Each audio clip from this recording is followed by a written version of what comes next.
نوح کی کشتی 6 مہینے تک پانی میں تیرتی رہی۔ اس فصیل سے پہلے ایک خندق تھی جسے پانی کے ساتھ بھر دیا گیا تھا۔ کسی مشرک یا کافر کے لیے اللہ کے نبی مغفرت کی دعا نہیں مانگتے۔ آج کا عنوان ہے ایسی زمین جہاں کوئی کھیتی باڑی نہیں۔ ابراہیم علیہ السلام فلسطین میں آباد تھے۔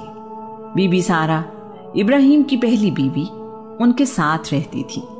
بی بی سارہ ابراہیم علیہ السلام کے چچا کی بیٹی تھی۔ شادی کے وقت ابراہیم کی عمر 35 سال تھی اور ان کی شادی ملک شام میں ہوئی۔ ابراہیم اور سارہ نے بہت سے ملکوں کا سفر کیا۔ جناب ابراہیم سفر کرتے کرتے مصر پہنچے۔ فرعون مصر ایک ظالم اور سخت بادشاہ تھا۔ فرعون کے کارندے اپنی سلطنت میں رہنے والے یا سفر کرنے والے لوگوں میں سے خوبصورت لڑکیوں کو اٹھا کر لے جایا کرتے اور بادشاہ کو پیش کر دیتے تھے۔ فرعون اس کے بدلے میں انہیں انعام سے نوازا کرتا تھا۔ فرعون کے فوجی بی بی سارہ کو بھی اٹھا کر لے گئے۔ فرعون برے ارادے کے ساتھ بی بی سارہ کی طرف بڑھا تو اس کا بازو شل ہو گیا۔ فرعون کو احساس ہوا کہ یہ کوئی غیر معمولی شخصیت ہے۔ بی بی سارہ سے معافی مانگی۔ بی بی سارہ نے فرعون کو معاف کر دیا تو اس کا بازو ٹھیک ہو گیا۔ جناب ابراہیم کو بھی وہیں بلایا گیا۔ فرعون نے اپنی غلطی کی تلافی کرنے کے لیے اپنی سب سے ایماندار خادمہ ہاجرہ کو سیدہ سارہ کی خدمت کے لیے انہیں دے دیا۔ بی بی ہاجرہ قبطی یعنی مصر کی رہنے والی ہیں۔ تورات کی روایات کے مطابق بی بی ہاجرہ مصر کے بادشاہ فرعون کی بیٹی ہیں۔ سیدہ سارہ نے ہاجرہ کو ابراہیم کے نکاح میں دے دیا۔ جب 2424 قبل مسیح میں اسماعیل پیدا ہوئے، اللہ کے نبی ابراہیم کی عمر 86 سال تھی۔ اسماعیل سیدہ ہاجرہ کے بیٹے ہیں۔ بی بی سارہ اس وقت تک بے اولاد تھی۔ اللہ کریم نے اپنے نبی ابراہیم کو حکم دیا کہ وہ اپنے بیٹے اسماعیل اور بی بی ہاجرہ کو ریگستان میں چھوڑ آئیں۔ ایک روایت کے مطابق بی بی سارہ نے جناب ابراہیم سے ہاجرہ اور ان کے بیٹے اسماعیل کو کہیں دور چھوڑ کر آنے کا مطالبہ کیا۔ یہ بہت بڑا امتحان تھا۔ اپنے اکلوتے بیٹے کو جو ابراہیم کے بڑھاپے میں پیدا ہوا، اس بیوی کو جو بہت خیال رکھتی تھی اور نہایت نیک تھی، دونوں کو ایسی جگہ پر چھوڑ آنا جہاں دور دور تک کوئی نہ ہو، سوچنا بھی آسان نہیں ہے۔ اللہ کے نبی اس مشکل امتحان سے نہ گھبرائے۔ ایک خیمہ، چند کپڑے، کھجوریں اور پانی ساتھ لیا۔ دور ایک غیر آباد صحرا میں جہاں انہیں چھوڑنے کا حکم ملا تھا لے گئے۔ انہوں نے فلسطین سے جنوب کی طرف 1235 کلومیٹر کا سفر طے کیا۔ اللہ کے نبی اور ان کے خاندان نے اونٹ پر 40 دن سفر کیا تو یہاں پہنچے۔ کیا بی بی ہاجرہ کو یہاں سے واپس اپنے گھر جانے کی کوئی امید ہوگی؟ اندازہ کریں اس صبر اور شکر کرنے والی بیوی کے حوصلے کا۔ بی بی ہاجرہ کی عمر اس وقت 40 سال تھی۔ اللہ کے نبی کے کہنے پر عمل کیا۔ ویرانے میں اپنے دودھ پیتے بیٹے کے ساتھ چلی آئیں۔ صرف یہ پوچھا، آپ ہمیں کس کے سہارے یہاں چھوڑ کر جا رہے ہیں؟ ابراہیم کا جواب تھا، واحد اور مہربان رب کے سہارے۔ بی بی ہاجرہ نے اطمینان سے کہا، ٹھیک ہے، مجھے یقین ہے کہ ہمارا رب ہمیں اس امتحان میں کامیاب کرے گا۔ یہ بات بھی قابل ذکر ہے کہ اس وقت وہاں کوئی آبادی نہیں تھی۔ یہاں رکنے کا فیصلہ کس کا تھا؟ کیا یہ فیصلہ ابراہیم نے کیا یا سیدہ ہاجرہ نے؟ کیا سیدہ سارہ نے انہیں اس جگہ چھوڑنے کا مطالبہ کیا تھا؟ کیا یہ فیصلہ ہمارے رب کا نہیں تھا جس نے یہاں اپنا گھر بنانے کا فیصلہ کیا ہوا تھا؟ ہم اپنے اور اپنے گھر والوں کے لیے بہترین آسائش، آرام اور تمام نعمتوں کا انتظام کرتے ہیں۔ اچھا گھر، زندگی کی آسانیوں کا سامان، خوشحالی اور بہت کچھ۔ کبھی گمان میں بھی اپنے گھر والوں کو تنہا نہیں دیکھنا چاہتے۔ سبزہ تھا، نہ ہی پانی کا وجود، اگر تھے تو سخت اور خشک پہاڑ، پتھر اور تنہائی، وحشت اور گھبراہٹ۔ اللہ کریم محبت کرنے والوں کا خوب امتحان لیتا ہے۔ کہاں جا بسنے کا حکم ہوا؟ ایسی زمین پر جہاں کوئی کھیتی باڑی نہیں۔ اللہ کے نبی ابراہیم نے خیمہ لگایا۔ بی بی ہاجرہ اور اسماعیل کو اللہ کریم کے حکم پر یہاں چھوڑا اور واپس فلسطین روانہ ہو گئے۔ اب ماں بیٹا اللہ کریم پر بھروسہ کرتے ہوئے اس وادی میں رہنے لگے۔ کچھ دن گزرنے کے بعد پانی ختم ہو گیا۔ اب یہاں تنہائی کے علاوہ پریشانی بھی تھی۔ زندہ رہنا مشکل ہو گیا۔ اس پریشان کن صورتحال میں بھی بی بی ہاجرہ کا اپنے رب پر یقین کم نہ ہوا۔ پیاس جب بہت زیادہ بڑھ گئی تو بی بی ہاجرہ نے اپنے خیمے کے باہر ایک چادر اس سخت زمین پر بچھائی، اسماعیل کو اس پر لٹایا اور خود پانی کی تلاش میں نکلی۔ باہر تو کچھ بھی نہیں تھا، لیکن اللہ کی اس نیک بندی کو یقین تھا کہ کوئی نہ کوئی صورت ضرور پیدا ہوگی۔ وہ اپنے خیمے کی دائیں جانب والے پہاڑ صفا پر چڑھی، ادھر ادھر دیکھا، کچھ نظر نہ آیا، نہ کوئی انسان نہ پرندہ۔ نظر بھی کیسے آتا، یہاں کوئی تھا ہی نہیں۔ پہاڑ کی چوٹی سے ان کا بیٹا انہیں نظر آ رہا تھا۔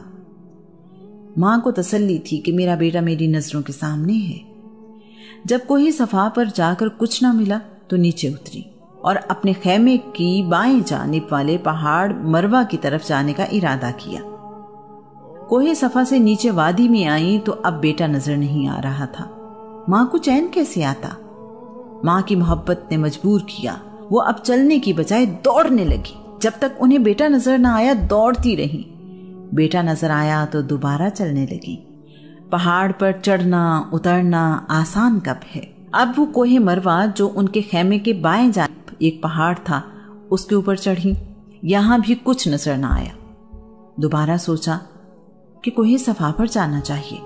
کوہ مروہ سے اتریں۔ جب وادی میں پہنچنے پر اسماعیل نظر نہ آئے تو پھر دوڑنا شروع کر دیا۔ یہاں ہمیں سوچنا چاہیے کہ ایک ماں، بھوک اور پیاس، اکیلی اولاد، وہ بھی ابھی گود، نہ کوئی اور انسان، نہ زندگی کی امید۔ کبھی ایک پہاڑ پر چڑھتی ہیں تو کبھی دوسرے پہاڑ پر۔ جن لوگوں نے پہاڑی علاقوں میں چھٹیاں گزارنے کے لیے سفر کیا ہے جانتے ہیں کہ پہاڑوں پر چڑھنا اور اترنا کس قدر مشکل کام ہے۔ ہم اپنی خوشی سے جاتے ہیں اور بہت جلدی تھک جاتے ہیں۔ یہاں تو ایک ماں اپنے بیٹے کی بھوک اور پیاس کی خاطر پریشانی میں پہاڑوں پر چڑھتی اور دوڑتی ہے۔ اس پریشانی کا اندازہ صرف ماں ہی کر سکتی ہے۔ بی بی ہاجرہ کی بے چینی ختم ہونے کا نام نہیں لے رہی۔ وہ دیوانہ وار دونوں پہاڑوں پر بار بار جا رہی ہیں۔ وہ سعی کر رہی ہیں کہ شاید کوئی انسان نظر آ جائے اور پانی کا انتظام ہو جائے۔ سیدہ ہاجرہ 7ویں بار صفا پہاڑ سے مروہ پر پہنچی تو انہیں ایک عجیب منظر نظر آیا۔ انہوں نے دیکھا کہ جہاں بیٹا لیٹا ہوا ہے اس کے بالکل قریب پانی ہے۔ ان کی خوشی کی کوئی حد نہ رہی۔ کہیں یہ نظر کا دھوکہ تو نہیں؟ کیا واقعی سخت پتھر کے پہاڑوں میں پانی ہے؟ میرے رب، مجھے یقین تھا کہ تیری رحمت کوئی نہ کوئی بہانہ ڈھونڈ لے گی۔ میرے پروردگار، تیرا لاکھ لاکھ شکر۔ دوڑتی ہوئی پہاڑ سے اتری، لیکن اس بار اپنے بیٹے کی طرف جا رہی تھی۔ اسماعیل کے پاس پہنچی تو دیکھتی ہیں کہ جہاں اسماعیل روتے ہوئے ایڑی مار رہے تھے وہاں اس پتھریلی زمین سے پانی کا چشمہ نکل آیا ہے۔ سیدہ ہاجرہ کا اپنے رب پر یقین تھا کہ وہ کوئی نہ کوئی صورت پیدا کرے گا۔ ایسا ہی ہوا۔ اب انہیں فکر ہوئی کہ کہیں یہ پانی بہتے بہتے ختم نہ ہو جائے۔ پانی ذخیرہ کرنے کا کوئی طریقہ نہیں تھا۔ انہوں نے بے اختیار کہا، زم زم، ٹھہر جا ٹھہر جا۔ اللہ کریم کی نیک بندی کا کہنا کمال کر گیا۔ پانی وہیں ٹھہر گیا۔ چشمہ تو باقی رہا لیکن اب پانی بہنا بند ہو گیا۔ سیدہ ہاجرہ نے اس پانی کے گرد روک بھی بنا دی۔ اللہ کریم کی طرف سے زمزم کو ہمیشہ ہمیشہ کے لیے جاری کر دیا گیا۔ آج 4000 سال بعد بھی زمزم لوگوں کو سیراب کر رہا ہے۔ رسول اللہ کا فرمان ہے، اللہ کریم اسماعیل یعنی سیدہ ہاجرہ پر رحم فرمائے۔ اگر وہ جلدی نہ کرتی تو زمزم ایک بہتا ہوا چشمہ ہوتا۔ سیدہ ہاجرہ کی پریشانی کم ہوئی، اب انہیں زندگی کے آثار نظر آنے لگے۔ چند دنوں میں پانی کی وجہ سے یہاں سبزہ بھی اگایا۔ وہی وادی جہاں کھیتی باڑی نہیں ہوتی تھی، اللہ کی قدرت کے سبزہ نکل آیا۔ کچھ عرصے بعد یہاں سے ایک قافلہ گزرا جو ملک کے شام تجارت کے لیے سفر پر تھا۔ ان لوگوں کا تعلق بنی جرہم قبیلے سے تھا۔ یہ راستہ ان لوگوں کا جانا پہچانا تھا۔ وہ پہلے بھی بارہا یہاں سے گزر چکے تھے۔ اب کی بار انہوں نے عجیب منظر دیکھا۔ انہوں نے دیکھا کہ پرندے اڑ رہے ہیں اور خوشی سے چہچہا رہے ہیں۔ جب ان کے تجسس نے انہیں مجبور کیا تو وہ پہاڑ پر چڑھے۔ ان کی حیرت کی انتہا نہ تھی۔ ایک خیمہ ہے، سبزہ اگا ہوا ہے اور پانی کا چشمہ موجود ہے۔ یہ کیسے ہوا؟ وہ تو بہت دفعہ یہاں سے گزرے تھے، کبھی کسی نے سوچا بھی نہیں تھا کہ پتھریلے پہاڑوں میں پانی بھی ہوگا۔ کوئی ایسے ویرانے میں تنہا کیسے رہ سکتا ہے؟ وہ لوگ سیدہ ہاجرہ کے پاس آئے اور یہاں رہنے کی اجازت مانگی۔ سیدہ ہاجرہ نے اس شرط پر انہیں اجازت دی کہ زمزم پانی کی ملکیت سیدہ ہاجرہ اور ان کے خاندان کے پاس رہے گی۔ وہ لوگ اس شرط پر راضی ہو گئے۔ سیدہ ہاجرہ اور اسماعیل کے بعد یہ لوگ ہی اس شہر کے آباد کرنے والے تھے۔ اللہ کریم اس شہر کو بکہ کے نام سے یاد کرتا ہے۔ یہی شہر بکہ اب مکہ کہلاتا ہے۔ مکہ کی تاریخ آدم سے شروع ہوتی ہے۔ الہامی کتاب تورات میں اس جگہ کو وادی فاران کہا گیا۔ طوفان نوح کے بعد اس شہر میں موجود کوئی چیز باقی نہ رہی۔ سیدہ ہاجرہ اور اسماعیل نے اسے آباد کیا۔ اسماعیل قبیلہ بنی جرہم کے درمیان پلے بڑھے۔ ابراہیم اور اسماعیل کا دور سریان اور یہودیوں سے پہلے کا دور تھا۔ علمی اعتبار سے ان کا دور اللہ کے نبی یعقوب اور موسیٰ کے دور سے بہت ممتاز دور تھا۔ ابراہیم اور اسماعیل کی زبان عربی تھی۔ بعض تاریخ دان یہ بیان کرتے ہیں کہ جناب اسماعیل نے عربی زبان قبیلہ بنی جرہم سے سیکھی۔ یہ بات حقیقت نہیں کہ بنی جرہم کی زبان عربی تھی۔ ایک عرصے تک بنی جرہم پانی کی ملکیت بنی اسماعیل کے پاس رہنے کے وعدے پر قائم رہے۔ بعد میں انہوں نے اسماعیل کی اولاد سے وعدہ خلافی کی اور پانی کی ملکیت ان سے چھین لی۔ آنے والے دور میں بنی خزاع اور بنی اسماعیل نے بنی جرہم سے جنگ کی اور انہیں مکہ سے نکال دیا۔ بنی جرہم جاتے ہوئے زمزم کا چشمہ بند کر گئے۔ صدیوں بعد عبد المطلب یعنی رسول اللہ صلی اللہ علیہ وآلہ وسلم کے دادا نے چشمہ زمزم کی کھدائی کروائی تو پانی کی ملکیت ایک بار پھر بنی اسماعیل کے پاس آ گئی۔ زمزم پانی کی ذمہ داری آج بھی اسماعیل کی اولاد کے پاس ہے۔ ظاہری اسباب میں یہ شہر اللہ کے نبی اسماعیل اور سیدہ ہاجرہ کے لیے بسایا گیا۔ حقیقت میں یہ کائنات بسائی ہی اللہ کے آخری رسول صلی اللہ علیہ وآلہ وسلم کے لیے گئی۔ ایک نہ بدلنے والی زبان عربی عطا کی گئی۔ آخر کار قرآن مجید اللہ کریم کی آخری الہامی کتاب کو بھی تو یہی نازل ہونا تھا۔ مت سہل ہمیں جانو، پھرتا ہے فلک برسوں، تب خاک کے پردے سے انسان نکلتے ہیں۔ یہ کائنات اتنی آسانی سے نہیں بسائی گئی۔ زندگیاں اور صدیاں گزری تو یہ آباد ہوئی۔ شہر مکہ رسول اللہ صلی اللہ علیہ وآلہ وسلم کی ولادت سے 25,000 سال پہلے آباد ہوا۔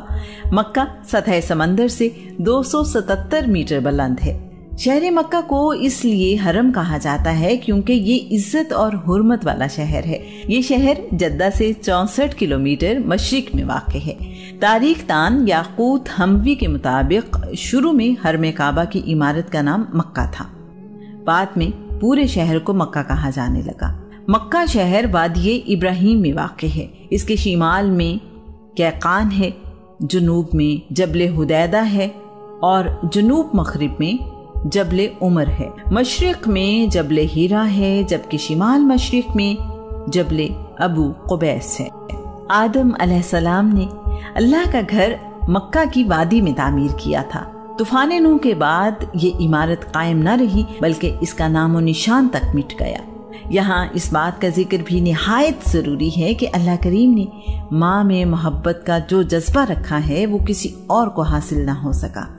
اللہ کریم کو ایک ماں سیدہ ہاجرہ کا اپنے رب پر ایمان اور اپنے بیٹے کے لیے کوشش، بھاگ دوڑ، اتنی پسند آئی کہ اسے حج اور عمرے کا لازمی حصہ بنا دیا۔